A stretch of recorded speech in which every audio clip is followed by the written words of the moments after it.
আমি খাটে বসে কান্না করছি। মারুফ দাঁড়িয়ে ভাবছে তার অন্যায়ের শাস্তি পেতে হবে তাকে। আমাকে কিছু না বলে মারুফ বারান্দায় ছুটে যায়। সেটাকে বারান্দা না বলে ছোটখাটো একটা ছাদ বলা যায়। ফুলের টব দিয়ে পরিপাটি করে সাজানো। পাশে চেয়ার টেবিল রাখা আছে বসার জন্য। আমি মারুফকে যেতে দেখেও কিছু বললাম না।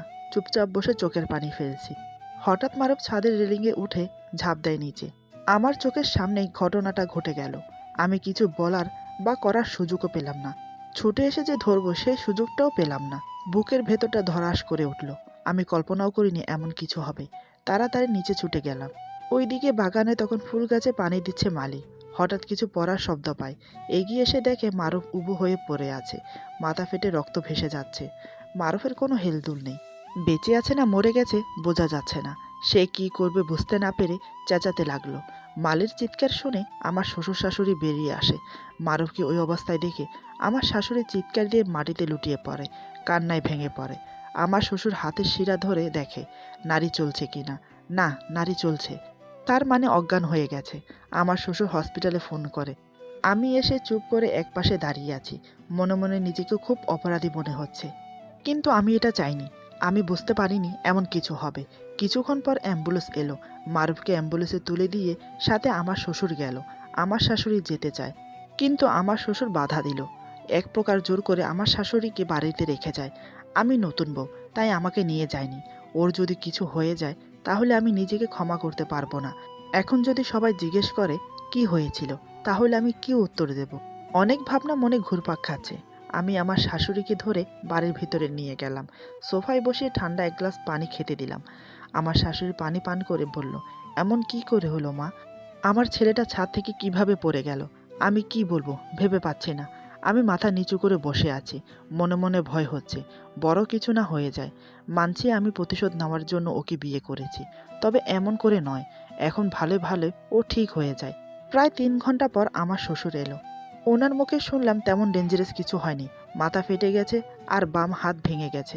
আর সামান্য সামান্য ইনজুরি হয়েছে শরীরের কয়েক জায়গায়। আমার শ্বশুর বলে, কিন্তু আমি এটা বুঝতে পারছি না মারুফ ছাদ থেকে পড়ে গেল কিভাবে। আরও অনেক কথা বলল। আমি চুপচাপ দাঁড়িয়ে আছি, কোনো উত্তর করলাম না। এমন ভাব করলাম যাতে আমি কিছু জানি না, কারণ আমার কাছে কোনো উত্তর নেই। যে কারণে এই ঘটনা সেটা আমি উল্লেখ করতে চাই না। তবে শ্বশুরের কথা শুনে স্বস্তির নিঃশ্বাস ফেললাম। যাই হোক, বেঁচে তো আছে। 2 দিন হসপিটালে রেখে বাড়িতে নিয়ে আসে। ওকে দেখাশোনার দায়িত্ব আমার উপরে পড়ে, কারণ আমি ওর স্ত্রী তাই। কিন্তু এটা কেউ জানে না আমরা স্বামী স্ত্রী হলেও আমাদের মাঝে এখনও সেই সম্পর্কটা গড়ে ওঠেনি। এদিকে আমার শ্বশুর শাশুড়ি সবাই জিজ্ঞেস করলো কিভাবে পড়ে গেল ছাদ থেকে। মারুফ বলে, বুঝতে পারিনি। রেলিংয়ের উপরে উঠতেই পা পিছলে পড়ে গেছি। সত্যি কথাটা সবার কাছ থেকে চেপে গেল। সারাদিন আত্মীয় স্বজন সবাই এসে দেখে গেল, তাই আমার সাথে তেমন কথা বলতে পারিনি। রাতে বসে স্যুপ খাইয়ে দিচ্ছি। মারুফ আমার চোখের দিকে তাকিয়ে আছে। আমি চুপচাপ স্যুপ খাইয়ে মেডিসিন খেতে দিলাম। মারুফ একটা কথাও বলছে না। আমি মনে মনে ভাবছি, যাকে ঘৃণা করি তার সেবা আমাকেই করতে হচ্ছে। কি ভাগ্য আমার। এদিকে মারুফ আমাকে কিছু বলতে চায়, কিন্তু কিভাবে শুরু করবে ভেবে পাচ্ছে না। আমি জিজ্ঞেস করলাম, তোমার কিছু লাগবে? মারুফ বলে না। আমি বললাম, রাতে কোনো সমস্যা হলে আমাকে ডাকবে। এই বলে আমি সোফায় শুয়ে পড়লাম। মারুফ অসুস্থ, তাই ওকে খাটে থাকতে হচ্ছে। তা না হলে সোফাতে ঘুমাতে দিতাম। মারুফ দেখে আমি সোফায় শুয়ে পড়েছি। তা দেখে মারুফ বলে, সরি, আমাকে ক্ষমা করে দাও। সত্যিই আমি জেনে শুনে তোমার কোনো ক্ষতি করিনি। যেটা হয়েছে সেটা আমার অজান্তেই হয়ে গেছে। আমি নেশাকৃত ছিলাম। প্লিজ আমাকে ক্ষমা করে দাও। দেখো, আমি নিজেকে শাস্তি দিতেই ছাদ থেকে নিচে ঝাঁপ দিয়েছি, কিন্তু মরণ কেন হলো না জানি না। আমি বললাম, একতলা থেকে পড়লে কেউ মারা যায় না, শুধু হাত পা ভাঙে। মারুফ বলে, তাই বুঝি? তাহলে তুমি চাও আমি মারা যাই? আমি বললাম, আমি কি এই কথা একবারও বলেছি? আমি কি বলেছি তুমি ছাদ থেকে ঝাঁপ দাও? মারুফ বলে, তুমি না বললেও আমি নিজে থেকে দিয়েছি। কিন্তু কই, তুমি তো আমাকে বাঁচাতে এলে না। তুমি যদি না চাইতে তাহলে এগিয়ে আসতে। আমি বললাম, তুমি আমাকে সেই সুযোগ দিয়েছ? কিছু বুঝে ওঠার আগেই তুমি ছাদ থেকে ঝাঁপ দিয়েছ। আর এমনিতেও এতটুকু উপর থেকে পড়লে মানুষ মারা যায় না, শুধু হাত পা ভাঙে। এছাড়া আর কিছু হয় না। রাত অনেক হয়েছে, তুমি অসুস্থ, এভাবে বসে না থেকে শুয়ে পড়ো। মারুফ বলে, কিভাবে ঘুমাবো? আমাকে শুইয়ে দাও। আমি জানি ইচ্ছে করে এমন করছে, শুধু আমাকে কাছে ডাকার জন্য। দুপুরে তো দিব্যি নিজে থেকে শুয়ে পড়েছে। আমি উঠে এসে ওকে শুইয়ে দিলাম। মারুফ হঠাৎ আমার হাত ধরে বলে, প্লিজ ক্ষমা করে দাও, এভাবে রাগ করে থেকো না। আমি বললাম, সেই রাতের কথা যে ভুলতে পারি না। ক্ষমা কি করে করব। পারলে আমাকে তুমি ক্ষমা করে দাও, কারণ আমার জন্য তোমার এই অবস্থা হয়েছে। এই কথা বলে হাত ছাড়িয়ে নিলাম। মারুফ বলে, এটা আমার অন্যায়ের শাস্তি, এর জন্য আমি তোমাকে দায়ী করছি না। তুমি কেন শুধু শুধু ক্ষমা চাইছো? প্লিজ এবারের মতো সব কিছু বলে ক্ষমা করে দাও। দেখো, এমনিতেও কিন্তু তুমি আমার বাসর রাত মাটি করে দিয়েছো। আমি বললাম, বাসর রাত 2 বছর আগে হয়ে গেছে, সেই ঝড় বৃষ্টির রাতে গাড়ির ভেতর জোরপূর্বক। এখন আর কিসের বাসর রাত? মারুফ বলে, এক কথা বারবার বলে কেন আমাকে হার্ট করছো? কি হয়েছিল আমার কিচ্ছু মনে নেই। মনে করার চেষ্টা করছি কিন্তু পারছি না। আর তুমি সোফায় কেন শুয়ে আছো? আমি বললাম, তুমি অসুস্থ তাই খাটে ঘুমোতে দিয়েছি, তা না হলে সোফায় ঘুমাতে দিতাম। মারুফ বলে, খাট অনেক বড়, তুমি এখানে ঘুমাতে পারো। আমি বললাম, কোনো দরকার নেই। যে সজ্ঞানী ইজ্জত হনন করতে পারে সে ঘুমের ভিতরে কিছু করবে না এমন কোনো গ্যারান্টি নেই, তাই আমি এখানে ঠিক আছি। মারুফ বলে, বিশ্বাস করো কিচ্ছু করব না। আমার যে তোমার সঙ্গ পেতে খুব ইচ্ছে করছে, অন্তত এই কথাটুকু রাখো। আমি বললাম, ইচ্ছেটা মনের মাঝে দমিয়ে রাখো, পরে কাজে আসবে। মামুন দেখলো কোনোভাবেই আমাকে মানাতে পারছে না, তাই চুপ করে গেল। আমিও আর কিছু বললাম না। একসময় দুজন ঘুমিয়ে পড়লাম। পরের দিন ঘুম থেকে উঠে দেখি মামুন ঘুমাচ্ছে। কিছুক্ষণের জন্য তাকিয়ে রইলাম। এই প্রথম ওকে এত কাছ থেকে ভালো করে দেখছি। সত্যি আলাদা একটা মায়া কাজ করে ওর মুখ জুড়ে। এই মানুষটা একদিন আমার সর্বনাশ করেছিল। আল্লাহর কি হুকুম, এখন আমি তার স্ত্রী হয়ে তার কাছে এসেছি। নিজের অপরাধের শাস্তি পেতে নিজেই ছাদ থেকে লাফ দিয়েছিল, আবার ক্ষমাও চাইল। সত্যি অদ্ভুত। না, এত সহজে ওর মায়া জড়ালে চলবে না। আমি যে কষ্ট পেয়েছি সেটা ওকে হাড়ে হাড়ে বোঝাতে হবে। এইসব ভাবছি ওর মুখের দিকে তাকিয়ে থেকে। হঠাৎ ওর ঘুম ভেঙে গেল। দেখে আমি সামনে দাঁড়িয়ে আছি। এদিকে ওর ঘুম ভাঙতে আমি সরে যেতে চাইলাম, কিন্তু পারলাম না। তার আগেই মারুফ আমার হাত ধরে ফেলে। আমি বললাম, কি করছো? হাত ছাড়ো। মারুফ বলে, কেন ছাড়বো? তোমার হাত ধরার অধিকার আমার আছে। আগে এটা বলো, আমার দিকে তাকিয়ে কি দেখছিলে? আমি বললাম, তেমন কিছু না, তোমার মাথার বেন্ডিজটা ঠিক আছে কিনা সেটা দেখছিলাম। মারুফ বলে, মিথ্যে বলছো, তুমি চুপি চুপি আমাকে দেখছিলে। কি, তাই তো? আমি বললাম, কেন? তোমাকে দেখব কেন? তোমার কি দুটো শিং গজিয়েছে? মারুফ বলে, শিং গজালে যে দেখতে হবে এমনটা কিন্তু নয়, তুমি আমাকে দেখছিলে, আমি জানি। না স্বীকার করলে বলার কিছু নেই। আমি বললাম, কিছু বলতে হবে না, এখন দয়া করে হাত ছাড়ো। সেই কখন থেকে হাত ঘষে যাচ্ছ, একটু পরে আগুন না ধরে যায়। এই কথা শুনে মারুফ হেসে বলে, তোমার কথা শুনে হাসি পায়। আমি বললাম, আমি হাসির কিছু বলিনি, যা সত্যি তাই বলছি। এই বলে হাত ছাড়িয়ে নিলাম। মারুফ তখনও মুচকি মুচকি হাসছে। আমি বললাম, ফ্রেশ হয়ে নাও, আমি তোমার জন্য নাস্তা নিয়ে আসছি। এই বলে নিচে চলে গেলাম। কিছুক্ষণ পর ওর জন্য নাস্তা নিয়ে এলাম। ততক্ষণে ও ফ্রেশ হয়ে নিয়েছে। মারুফ আমাকে বলে, তুমি আমাকে ঘৃণা করো, তোমার ব্যবহারে তাই বোঝা যায়, কিন্তু তারপরও আমার সেবা করছো। এতটুকু ত্রুটি রাখো না আমার যত্নে। কাল থেকে দেখছি আমার সব কিছুর খেয়াল রাখছো। এমনটা কেন, জানতে পারি? আমি বললাম, বিয়ের আগে ছিলাম মিস, আর এখন বিয়ের পরে হয়েছি মিসেস। তার জন্য আর কি, দায়িত্ব ঘাড়ে পড়েছে, তাই পালন করতে হচ্ছে। আমার কথা শুনে মারুফের মুখটা কালো হয়ে গেল। গম্ভীর সুরে বলে, তার মানে আমি তোমার কাছে বোঝা? আমি বললাম, আমি কখন সেটা বললাম? আমি তো কিছুই বললাম না। মারুফ বলে, তোমার কথা তাই বোঝা যায়। আমি বললাম, বেশি বোঝা ভালো না, এখন চুপচাপ নাস্তা খেয়ে নাও। মারুফ বলে, আমাকে কষ্ট দিয়ে তুমি সুখ পাও, তাই না?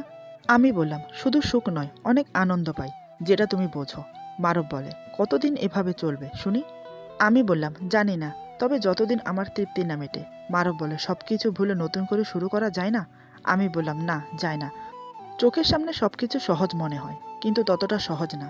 আমি তো সবকিছু মোটামুটি ভুলে নতুন করে শুরু করেছিলাম, কিন্তু তোমাকে দেখার পর থেকে আবার সব মনে পড়ে গেল। তোমার চেহারা দেখলে সেই রাতের কথা মনে পড়ে যায়। এখন সব কথা বাদ দিয়ে নাস্তা খেয়ে নাও। মারুফ আমার দিকে তাকিয়ে চুপচাপ নাস্তা করছে। করছে বলতে আমি খাইয়ে দিচ্ছি। এক হাতে তো কিছুই করতে পারে না। এভাবে 1 সপ্তাহ সেবা যত্ন করার পর একটু সুস্থ হলো। মাথার আঘাত শুকিয়ে এসেছে, তবে হাত এখনো ভালো হয়নি। 1 মাস পর ব্যান্ডেজ চেঞ্জ করবে, তার জন্য অফিসেও যেতে পারছে না, তাই বাড়িতে ম্যানেজারকে ডেকে অফিসের সম্পূর্ণ কাজ করানো হচ্ছে। মারুফ বসে থেকে সব বলে দেয়। এদিকে আমাদের দুজনের মান অভিমান চলতেই থাকে। আজ প্রায় 3 মাস হয়ে গেল আমাদের বিয়ে হয়েছে। মারুফ এখন সম্পূর্ণ সুস্থ, তাই আজ অফিসে গেছে, কিন্তু এই 3 মাসে আমাদের মাঝে কোনো সম্পর্ক গড়ে ওঠেনি। মারুফ অফিসে চলে যাওয়ার পর শাশুড়ি মার সাথে বসে আছি। আমার শাশুড়ি মা আমাকে বলল, জানো বৌমা, আজ মারুফের জন্মদিন। এই কথা শুনে মনে মনে ভাবলাম, শত্রু হলেও তো মানুষ, জন্মদিন উইশ করা যেতে পারে। আমি বললাম, আমি তো জানতাম না মা, এখন তো অফিসে চলে গেছে।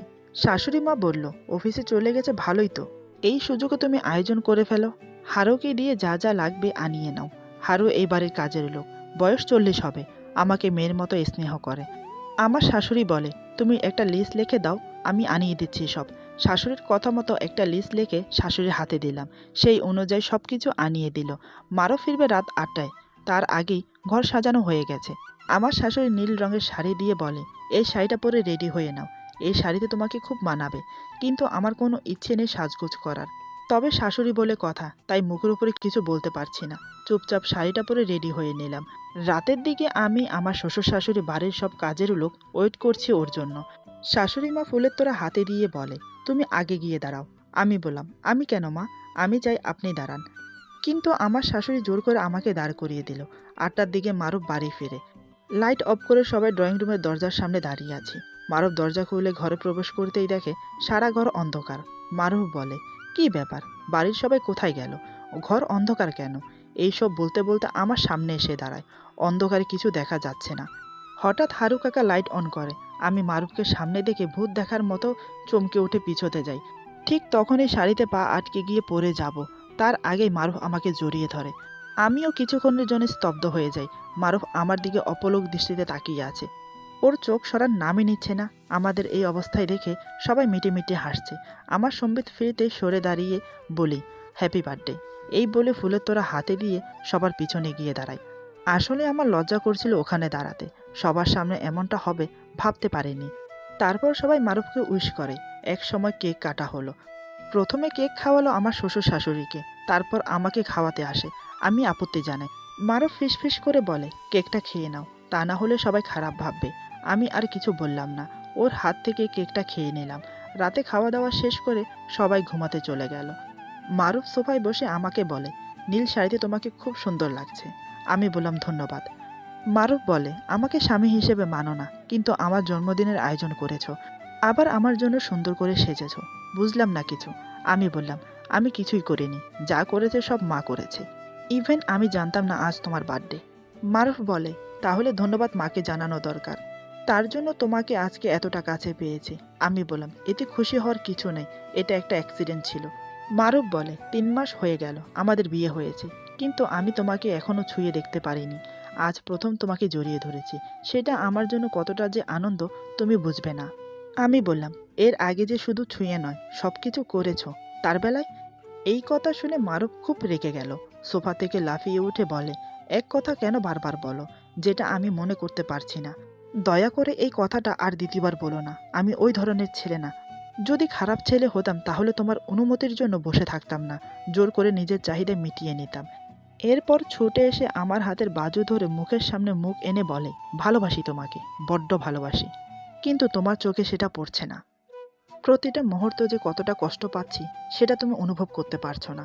মানুষ মাত্রাই ভুল হয়। আমার ভুলের জন্য 3 মাস ধরে ক্ষমা চেয়ে আসছি, কিন্তু তুমি ক্ষমা তো দূর, তোমার মাঝে এতটুকু অনুশোচনা পর্যন্ত হয়নি। আমি ভুল করে ক্ষমা চাইছি, কিন্তু তুমি আমাকে প্রতিনিয়ত কষ্ট দিয়ে যে ভুলটা করছো, তার জন্য তুমি কয়বার ক্ষমা চেয়েছো? যখন আমি তোমাকে ধর্ষণ করেছি তখন তুমি সব ভুলে নতুন করে শুরু করছিলে, তাহলে এখন কেন পারছো না সব ভুলে নতুন করে শুরু করতে? আমি কি এতটাই বাজে? আমি কি তোমার স্বামী হওয়ার অযোগ্য? বলো, চুপ করে আছো কেন? এই প্রথম মারুফ আমার সাথে জোর গলায় কথা বলল। ওর কথা শুনতে শুনতে আমার চোখ দিয়ে পানি গড়িয়ে পড়ছে, কিন্তু আমি কোনো কথা বলতে পারছি না। জানি না কি হলো আমার। আমাকে কাঁদতে দেখে মারুফ বলে, কাঁদছো কেন? আমি কি তোমাকে মেরেছি? ব্যাস একটু জোরে কথা বলেছি, তাতেই চোখের পানি? ঠিক আছে, সরি, আর কখনো এমন করে বলবো না। এই কানে ধরছি, এবারের মতো মাফ করে দাও, চলো ঘুমাবে। এই বলে আমার হাত ধরে উঠিয়ে বিছানায় শুইয়ে দিল। মারুফ বলে, আমি মাথায় হাত বুলিয়ে দিচ্ছি, তুমি ঘুমাও, বিশ্বাস রাখো, কিচ্ছু করবো না। এই বলে আমার পাশে বসে আমার মাথায় হাত বুলিয়ে দেয়, আর একটা হাত দিয়ে আমার একটা হাত ধরে আছে। আজ নিজেকে খুব একা মনে হচ্ছে, তাই মারুফের হাত খুব শক্ত করে ধরে আছি। চোখ বন্ধ করে কান্না করছি। মারুফ আমার চোখের পানি মুছে দিয়ে বলে, কেন কান্না করছো? বললাম তো সরি, আসলে আমার উচিত হয়নি তোমার সাথে এভাবে কথা বলা। কিন্তু তুমি বারবার একই কথা বলো কেন? বিশ্বাস করো আমাকে, সত্যি আমি জেনে শুনে কিচ্ছু করিনি। এভাবে আমাকে অনেক বোঝায়। একসময় আমি ঘুমিয়ে পড়ি। মারুফ আমার কপালে চুমু খেয়ে সোফায় গিয়ে শুয়ে পড়ে। প্রতিদিনের মতো সকালে ঘুম ভাঙে আমার, দেখি মারুফ এখনো ঘুমাচ্ছে। ওকে দেখে কাল রাতের কথা মনে পড়ে গেল। জানি না কাল রাতে কখন ঘুমিয়েছে। ঘড়ির দিকে তাকিয়ে দেখে অফিসে যাওয়ার সময় হয়ে গেছে, তাই ওকে ডাকলাম, এই, তোমার অফিসে যাওয়ার সময় হয়ে গেছে, ওঠো। আমার কথা শুনে মারুফ চোখ খুলে দেখে আমার হাত ধরে টান মেরে বুকে জড়িয়ে ধরে। আমি বললাম, কি করছো তুমি? ছাড়ো বলছি। মারুফ বলে, আর পারছি না ছাড়তে, এবার অন্তত না করো না। আমি বললাম, দেখো এটা কিন্তু ঠিক হচ্ছে না, ছাড়ো বলছি। মারুফ বলে, নিজেকে ছাড়িয়ে নিতে পারলে ছাড়িয়ে নাও, আমি কিন্তু ছাড়বো না। আমি নিজেকে ছাড়ানোর চেষ্টা করলাম, কিন্তু মারুফের বাঁধন থেকে নিজেকে মুক্ত করতে পারলাম না। আমি বললাম, সকাল সকাল কি শুরু করেছো? তুমি কি জেগে জেগে স্বপ্ন দেখছো? মারুফ বলে, নিজের বউকে জড়িয়ে ধরতে জেগে জেগে স্বপ্ন দেখতে হয় না। আমি বাস্তবেই তোমাকে জড়িয়ে ধরেছি, তাহলে শুধু শুধু স্বপ্ন দেখতে যাব কেন? আমি বললাম, আমি কিন্তু অনুমতি দেইনি। মারুফ বলে, 3 মাস ধরে অনুমতির জন্য ওয়েট করছি, তুমি তো দিচ্ছ না, তাই নিজেরটা নিজে আদায় করে নেব। আমি বললাম, ছাড়ো বলছি, কেউ দেখে ফেলবে। মারুফ বলে, দরজা লক, রুমে তুমি আর আমি, তাই কেউ দেখার প্রশ্নই আসে না। আমি বললাম, আমার কিন্তু লাগছে। এই কথা শুনে মারুফ আমাকে ছেড়ে দেয়।